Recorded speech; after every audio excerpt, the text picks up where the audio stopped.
There is nothing about this that is going to leave you winded or wishing you weren't doing it. And they take less than 10 minutes of your time a day. So if you haven't done that, you are going to click the link that is right below where you are listening, or you can head to myessentialbirth.com/3-exercises, or you can head to myessentialbirth.com and click the free cheat sheet at the top, or scroll down on the bottom of the page, put your name and email, and I will send them to you. No matter what, there are a ton of places that you can get this. What it is it's a guide, and it's got 3 very specific exercises that you are to do every day starting now. And if you're not perfect at it, that is fine.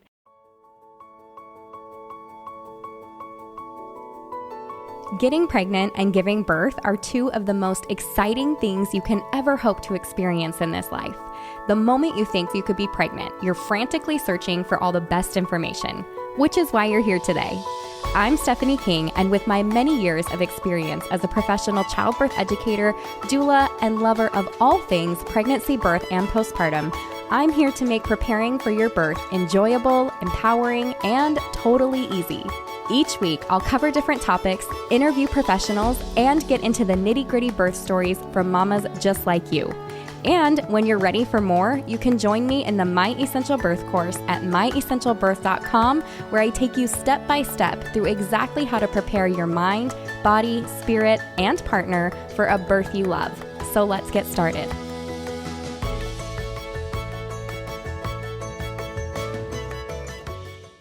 Okay, I'm getting ready to start this episode, and all I have going through my mind is that Eminem song, Shady's Back. Because I'm like, here I am, back again with another episode. And this testimonial is awesome. It is from I Love Beebs and This Game. All right. And she says, can't wait to dive back in for baby number 2. Woo woo. I am so excited. And since this one is from a little bit ago, I'm kind of hoping you're already pregnant, and that is awesome. But she said, I listened to this podcast during my entire first pregnancy. I loved the mix of birth stories, education, and practices. I felt empowered to advocate for myself and ask a lot of questions, which led to confidence in my body and trust in my provider. I chose the epidural route and was satisfied with my experience bringing my son into the world. I just found out that I am pregnant with baby number 2 and started listening again. Stephanie feels like an old friend, and I can't wait to catch up with her. Honestly, I could go on and on about how this podcast has been a blessing and encouragement in my motherhood journey. Thank you. What a sweet testimony that you have there. And I absolutely love that. For those of you that are listening, if you are at all curious about the birth course and what it talks about and the way, because I talk about it being, it's evidence-based, it's holistic, it's peer-reviewed, right? I say those things. We go over all sides. Like if you are a mom that wants an epidural, excellent. Let's talk about how to get you a little bit farther in your labor so that when you have that epidural, it is that much more effective in a way that won't cause more interventions. Or let's talk about your comfort levels and how you deal with stress. And there is no right and wrong answer here. If you are a mom that wants an epidural, excellent. That birth course is for you. If you are a mom that wants to go unmedicated, excellent. The birth course is for you. This is for all moms. This is the birth course that I wish every single mom had, because you deserve it. You absolutely deserve to have good education like this. And if you're interested, you can dive in at myessentialbirth.com/get started. And it's not very expensive either. In fact, we have 2 different options, and one is only $75 a month. You could literally dive in, $75, and get everything at your fingertips immediately. So keep that in mind. Now, this episode is for the dads. This is for all my birth partners out there. Although moms, I actually do need you to listen to this because I know you're going to help relay this information, and then maybe you put it on for dad too, and that's awesome. But I think we have come a long way with how dads are involved with birth, especially now, today, right? And we know that research shows that women having their significant other with them during labor equals better outcomes, more comfort for mom, shorter labors, just overall general better experience.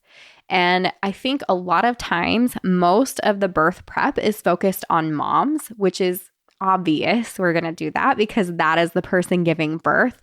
But that birth partner role is so important, and we don't want to leave it out. So you will hear oftentimes when I have birth stories, as often as I can get them on, I have the dads join. because I want to hear from their side too. I want to hear from their perspective. The way that the birth story goes for the mom, and that's a lot of what we're going to relate to as women, is incredible and powerful and wonderful. And for dads, feeling like they're a little bit in the dark and a little bit on the outside of things because they're not growing a baby and they don't know exactly what they're doing the first time that mom is growing a baby inside of her, it's really great to hear from another guy about how they felt about it, about what they did during the labor, about how they helped her prep for pregnancy and how they felt along the way. I feel like we're so hard. I know I am. I feel like we're so hard on our husbands, on these guys that support us. Like, you should know this and this. And, I don't know. We put so much on them, and it's like, they have feelings too. Like this is hard too. Like it's not uncommon for men to have like postpartum depression or to feel like an extreme amount of stress when their wife is pregnant and they're like, man, I really got to make sure like I'm doing this and this and this with my work, and I've got a family to support, and like all the things that go on inside of their heads. So I just want to like call out and show some respect to these incredible men who are supporting us along the way. Now, I'm going to start everybody here. If you haven't yet, you need to go download the 3 exercises. These are not like workouts that I am making you do. There is nothing about this that is going to leave you winded or wishing you weren't doing it. And they take less than 10 minutes of your time a day. So if you haven't done that, you are going to click the link that is right below where you are listening, or you can head to myessentialbirth.com/3-exercises, or you can head to myessentialbirth.com and click the free cheat sheet at the top, or scroll down on the bottom of the page, put your name and email, and I will send them to you. No matter what, there are a ton of places that you can get this. What it is it's a guide, and it's got 3 very specific exercises that you are to do every day starting now. And if you're not perfect at it, that is fine. But it is a guide, and it is there to help you. And once you dive into that, I'm going to send you freebies every day, and then you can obviously respond and connect with me on any of those. Yes, it's me responding. So if you have any questions or you're interested in that at all, that's what you need to do. Start there. That is for mom and dad. This is something that I encourage dads, especially when you guys are in the birth course, like, dads, this is your job. Do these exercises with her, or be with her when she does them, or write her a little checklist so that you make sure that she's getting these things done. That is one way that you can support yourself, and dad can support mom along the way. Now, during pregnancy, let's talk about this. In order for your birth partner to be an excellent support during labor, it's going to start with pregnancy. It's going to start way before your contractions begin, because it can be really awkward if you guys don't work on anything at all during pregnancy, and then all of a sudden dad goes to dive in and try to be really helpful, which they're really good at during labor. It's going to be awkward because you didn't plan for this, because you don't know how to support a pregnant woman doing what she's doing, making the noises that she's making, getting naked in the middle of the room. That's going to be really awkward. Now, I think the first thing you guys need to discuss, what are your desires for birth? Okay, just let's talk about some communication exercises. But for dads, if you haven't asked mom, and moms, if you haven't told dad that this is your desire for birth, this is your dream birth, then sit them down and do it. Now is the time. Do not wait. Because if they don't have that vision with you, if you can't walk them through that vision, they won't know what you need along the way. And they really do want to help. Guys are so good at being helpful. Like, they live for it. I've noticed with my husband, like, he thrives in service for me. And it is beautiful when you can work together, especially when it's during the labor process. I don't think there's anything more beautiful that you get to do together in this life than not just making the baby, but giving birth to the baby together. Like, going through that process together and raising children, you will be bonded in a way that you will only know once you've done it. So walk them through. I've had you guys do this before with like visualizing your birth and what that looks like. But walk through, like, I picture myself when I'm having contractions, like, I'm going to be wearing these clothes, and I'm going to be, I want to rest and be at home, or I want to get to the hospital early, or I want to have a home birth, or you have to walk them through that. And I think I want to use water for relaxation. And I know I'm going to want you to be giving me some counter pressure, and like walk them through exactly what that looks like, meditations, all of that stuff, Talk to him about where you want to give birth. Do you want to be at home? Do you want to be at the hospital? I mean, that alone, depending on your on your place of birth, can be a whole conversation. And it's important to have, because if you guys are not on the same page, that's step number one, even before we talk about this provider and all of that, right? Like, work to get your birth partner on the same page with you. Now, in order for dad to be the best support person that he can be, he's got to be supportive of those birth choices. So it's not just a matter of telling him this is what I want. It's how do I get him on the same page so he can see what I'm seeing from the point that I'm seeing it. So it's actually really common, especially for first-time dads and first-time moms, to not be on the same page at first. Totally common. When I was teaching birth courses in person, my icebreaker in that first class was, raise your hand if your wife made you come. If you are only in this room because that pregnant lady, that beautiful pregnant woman next to you made you come. Guess what? Every single one of them raises their hands every time. And sometimes they are happily there. Most of the times they have been dragged there and they agree to it because they love her, and here we are. But let me tell you this, a couple of classes in and some deeper conversation about how the body works and how they can support and what's happening to mom during labor, and they're hooked. And I mean, they are starting to talk to coworkers about it, and they're starting to talk to family about it, and they become knowledgeable about it. I mean, talking to hairdressers about it. I've heard all the stories, and it's not just one of them, it's all of them. So maybe there's a rare, I really don't care about any of this. Most of the time, dads get just as excited about this stuff as moms do. And so once they've got that education, trust me, it's just going to be so good. The best part is once they start learning about those options, the decisions that need to be made, and what mom wants and how he can support and uphold those things, that's where the fire happens. That's where they're like, I know my job. I know why I'm here to do this. It's the same thing that happens when they learn that hands-on support. So like, if you're curious, this is all the stuff we do in the birth course for sure. But one of the things that we talk about is hands-on support. And if you know how to put your hands on mom to help alleviate pain, to give her more comfort, to show love and your strength, there is something about like a man's strength, particularly during, it feels like not only does it feel good because they're powerful and they have bigger muscles than we do, but it feels safe. It feels comfortable. It feels like that is the person that I love. Like he is making me feel comfortable and safe, and like I can do this, like we're doing this together. So keep that in mind. It's really powerful to have your spouse there and to have them involved in a way that they understand how to be involved and that you're excited to have them there doing what they're doing. It's also less scary. So especially for dads and moms, actually, I had a lot of people who started off in my birth course. And mind you, even then, I am all about moms, if they would choose to have an epidural or give birth in hospital, like these are all decisions that you get to make. I support everything. Like it really is your birth, your baby, your way. But what would happen often, it just kind of did, is over time, as we're talking about the different options for mom and baby and hospital and whatever, a lot of moms would end up deciding, I think I want to head towards the out of hospital birth, or I want to switch to a midwife. And the moms that even started off there with dads that were like, that's not safe. I don't want them doing that. I can't support that. What if something happens and there's an emergency? All of a sudden that tone starts to switch and you're like, oh, like birth isn't an emergency. Birth isn't scary. It's actually a really common thing that everybody does, that bodies are made to do.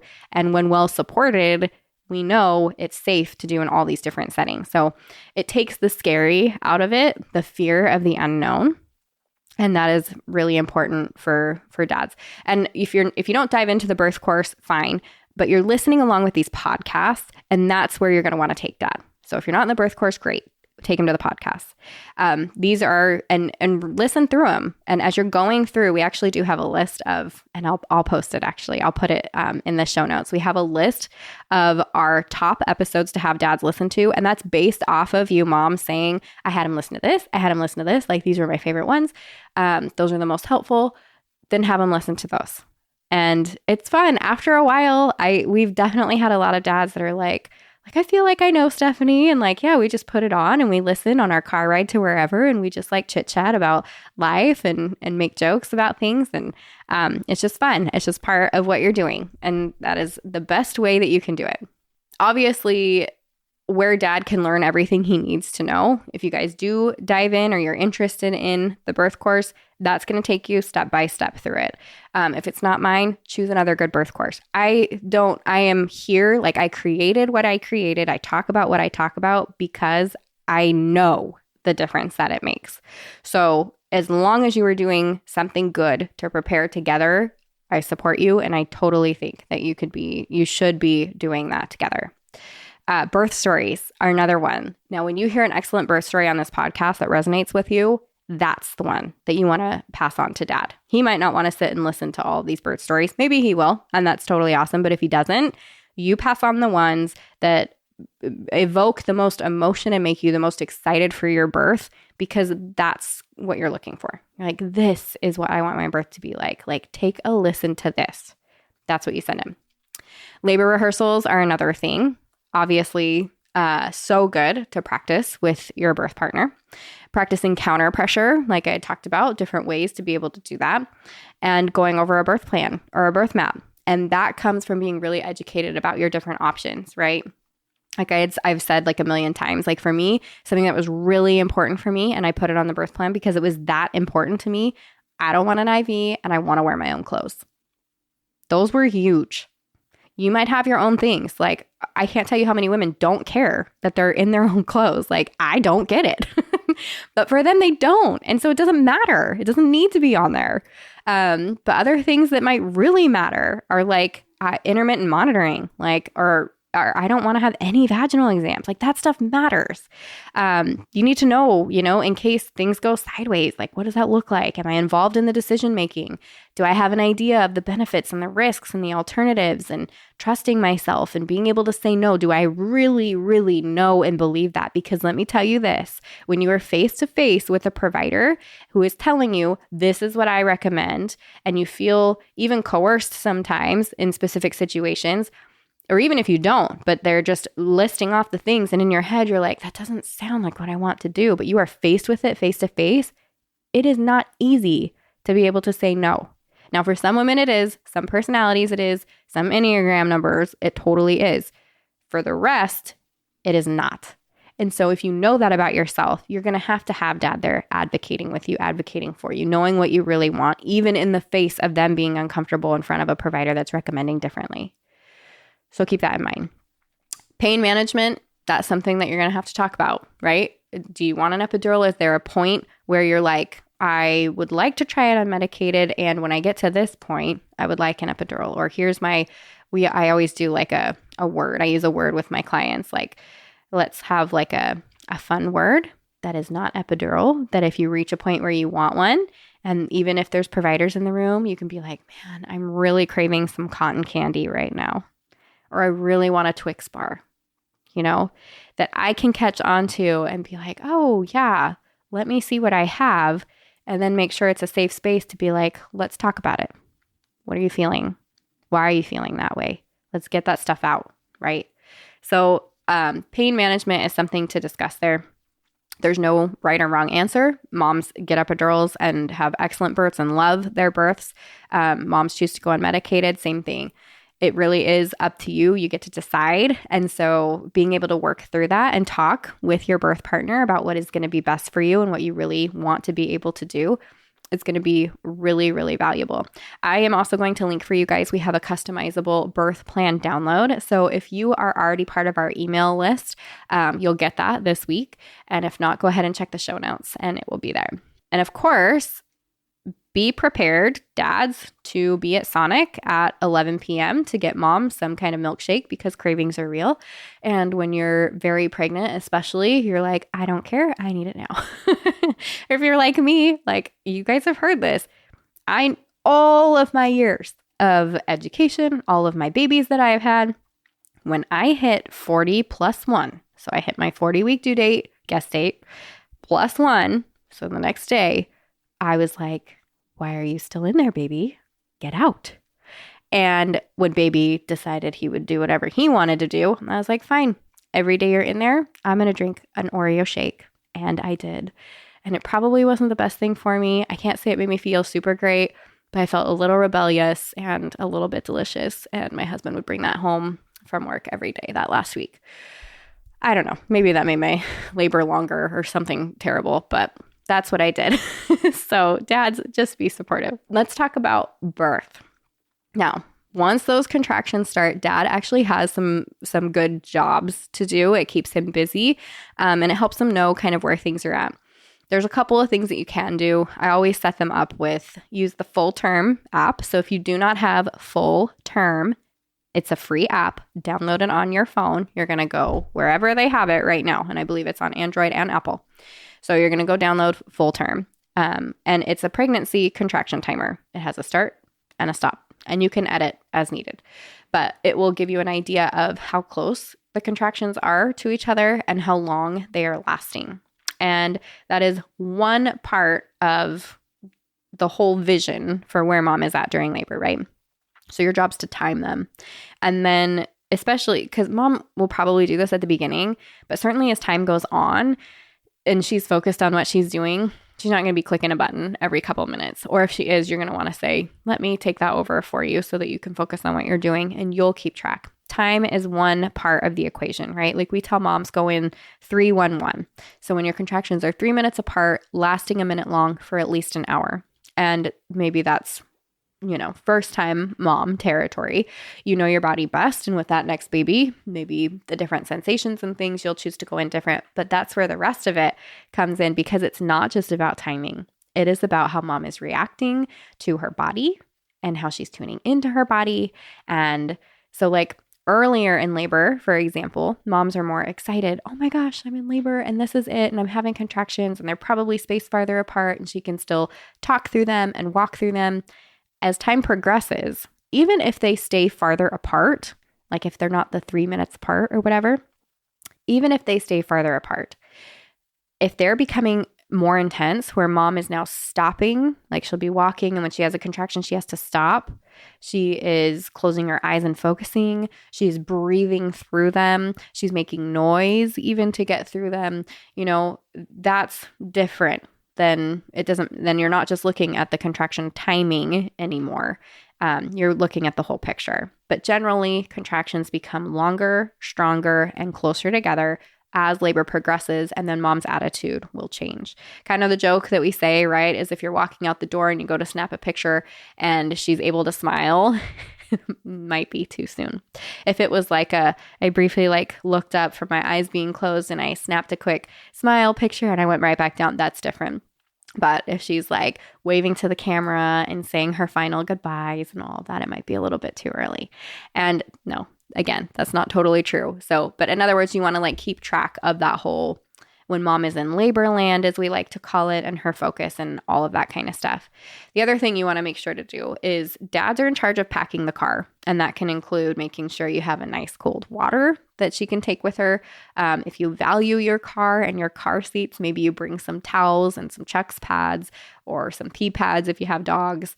And you want to make sure that you set the environment. So if it is cold outside, you have warmed up the car and there is heat blowing inside and not too hot, because that's easy to do too. Or if it's hot outside, that there's air conditioning on and all of that. It is your job to kind of set the mood. Grab the bags, put out whatever you need in the car, grab her some protein snacks, keep track of all that kind of stuff. Make sure that she's good to go. And you should have some kind of go bag and list or hospital bag and list ready so that you can double check all those things. That will include grabbing cell phones and cell phone chargers, cameras, make sure mom has chapstick, all of that stuff, but it should be discussed prior. The other thing that you'll be in charge of if you're doing your job well, dads, is making sure that she's doing certain things during labor. You want to make sure she is moving, even if she doesn't want to. You want to really encourage her to get some movement. So moms, that's for you to hear. Dads, it's also for you to hear. Make sure she's getting movement. You should be changing positions about every 30 minutes because yes, while it does kind of feel comfortable in this one position, over time, if you keep doing that, it's going to become less and less comfortable.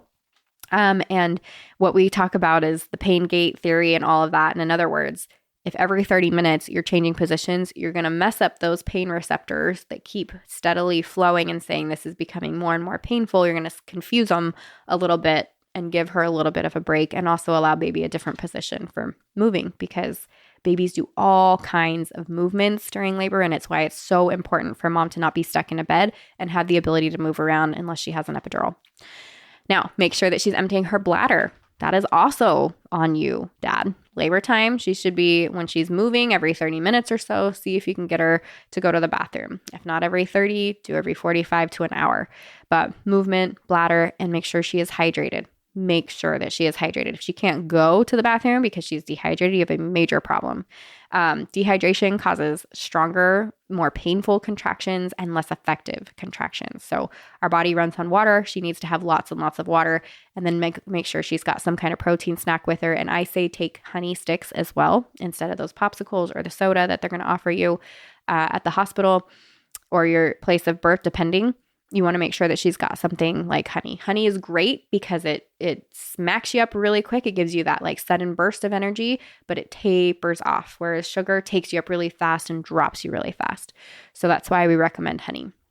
So those are all the kind of things that you're going to need, as you're going throughout labor.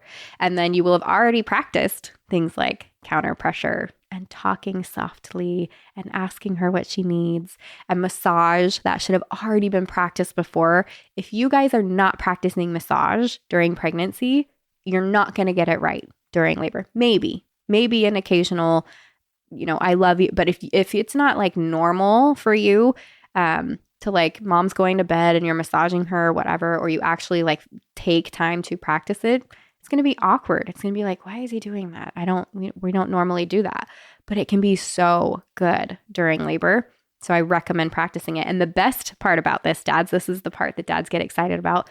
Mom is going to show you exactly what she wants by doing the exact pressure and speed and feel that she wants you to do. So she's going to show you where she wants it, how she wants it, exactly the speed that she wants it. And then you will mirror that on her. So dads get a massage out of this. And obviously you can totally pretend to be confused a couple times to get more massage. So you guys will work that out. Words of affirmation. This is something during labor, and some guys really just fall into because they see the power, they see the strength, they see the way that they're that this mom is working through things, and it's so natural to them, even if it's not natural before, to be like, oh my gosh, honey, like you are doing great and I'm so proud of you. You are so strong. Some of that's going to come naturally just from the birth itself, the energy of it, and the watching her do the hardest thing she's ever done. And some of it won't. And so if you practice those things before, as corny as it seems, I promise you with everything in me that it will transfer to birth. So if you're not doing those things now, I want you to do them now. And if mom has a couple favorite affirmations that she would like you to repeat in preparation for it, start with those. But you should get used to praising if you're not already verbally working with mom that way. And also finding ways to physically touch her to help her release tension. So oftentimes when we practice meditation, and we certainly do this within the course, when we do the meditation practice, it's like, okay, there's a couple of things we got to do. We got to set the mood, right? So we're going to turn the lights dim. We're going to grab a scent that we like. We're going to have our birth partners nearby. We're going to practice our breathing and closed eyes or a focal point. And then dad's job during some of these practices is to touch. And so sometimes we use verbal and sometimes we use touch. When we use the verbal, we say, okay, dads, now you're verbally going to tell her, I want you to relax or release tension from, or let this area be soft, your eyebrows, your cheekbones, your jaw, let it hang heavy. And you work all the way down, right? And then we say, okay, now you're going to do it. You're going to say those things while you're touching those areas. So dad is saying, you're going to just feel this part of your eyebrow. You're going to let it go really loose and heavy. And now when I touch here, you're going to let this part, your cheeks are just going to hang and droop. And when I touch your jaw, you release all of that tension, right? And then when she can't stand the sound of your voice during labor, and I'm just kidding, some moms, right? But when she's like, I don't want to hear any noises during labor. I don't want you talking to me. I just want to focus on what I'm doing because I'm in labor land. dad can softly go up and start touching her forehead and touching her cheeks and touching her jaw and gently placing a little bit of pressure on her shoulders. And your body will react to that. It's called muscle memory, and it's because you guys have practiced it. So that's all the stuff that you should be doing right now, and that will 100% transfer into labor. That is the kind of stuff, even as a doula, right? Like, and I'm constantly trying to teach you everything I know as a doula because it's such a benefit to you, because there's no reason you shouldn't have that information. And that is the kind of stuff that can make a huge difference. It is so small and subtle, but moms are so in tune and aware of everything around them that it doesn't have to be big, loud things that make a huge difference. It can be those small, subtle, gentle motions, movements, sounds, your voice that help her release whatever tension she has, to move into a better space, to allow contractions to come on stronger. It's all part of it. And you guys get to do this together. It's this like beautiful dance. And the other thing is, dads, you guys are strong. We lean on you emotionally, but also physically. And I mean, there will be hours where mom is just wanting to hang her arms over you. She just needs somewhere safe to hang, and you will be that rock for her. It's also like we talked about the counter pressure and stuff, or the squeezing of the hand. There's so many ways that you get to support her and literally hold her up during labor. It's beautiful. It really is. It's going to bring you both so much closer together. And it's just, birth is the most loving, selfless, beautiful, sacred space ever. There's no other words for that. Now, what not to do? Let's finish with what not to do. First of all, don't take offense to anything mom says during labor. It's not real. She just needs you to hear her quickly and needs you to get the information quickly. So for example, and I've shared this before, but if you're like rubbing a ton on her and maybe you're doing it in the same thing in the same spot and it's getting super annoying, even though it felt good at first, she's going to be like, stop, she's going to yell behind her, like, stop. And it's not uncommon, and I understand why, for dads to be like, oh crap, like, what have I done? But it just needed to stop, and it's okay. So don't be offended. I promise when everything is said and done, she's going to fall into you and just be so excited that you were there, and she couldn't have done it without you and all that stuff. I promise. It's going to be the most intensity that she's ever felt, period. And so you need to know that. And, most dads, you're going to be in awe of her. You just will not be able to believe how strong the mother of your child is. And it really does. It puts men in awe of their women. That's it. Make sure that you sleep when you have a chance. So if at any point mom is napping and does not need support, you sleep too. That is not time to start texting everybody and checking in or looking at the football scores or whatever. You sleep too. Trust me, if you don't follow that, it will be bad. The rest of the time, though, you should not sleep. So only sleep when mom is sleeping. Otherwise, if you fall asleep during labor, and it is not because I have actually been to two births where they have specifically hired me because they knew dad could not handle being awake for a certain amount of time. He had to be able to sleep. And so I was there to help alleviate when that happened. They both knew, they both agreed, they were both happy with it.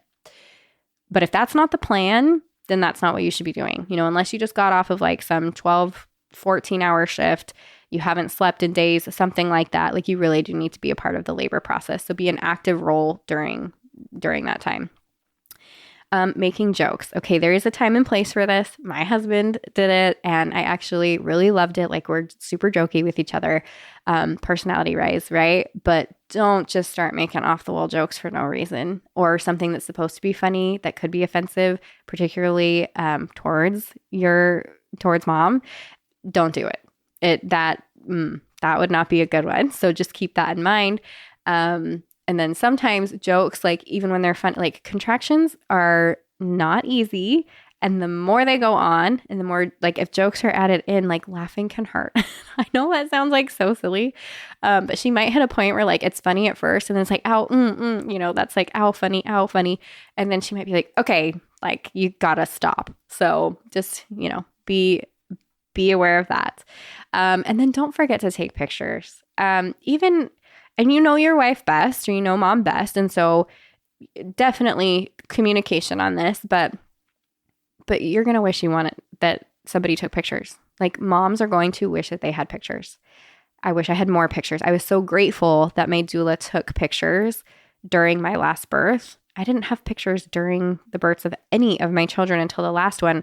The only bummer about having my doula do it was she wasn't in any of them. So I should have had my husband or somebody else in the room taking pictures too. I didn't even think about it.